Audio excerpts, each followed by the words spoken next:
All right, let's get this open. Today, I'm swapping out the standard band on my Garmin for a new nylon strap from Ekingeek. First, let's see what's in the bag. They've included a nice little thank you card.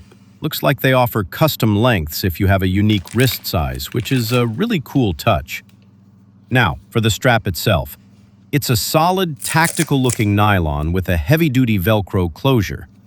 The material feels durable but still flexible enough for all-day wear. Time to make the switch.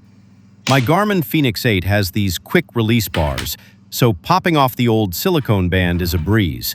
Just a quick pull, and they're off. Attaching the new one is just as simple. The clips feel secure and snap right into place with a satisfying click. No wobbling or loose gaps here. And there we go. It's on. The Velcro makes it incredibly easy to get the perfect fit. Not too tight, but secure enough that the heart rate sensor stays put. It's lightweight, breathable, and honestly, it gives the watch a much more rugged, finished look. I think this might be my new daily driver.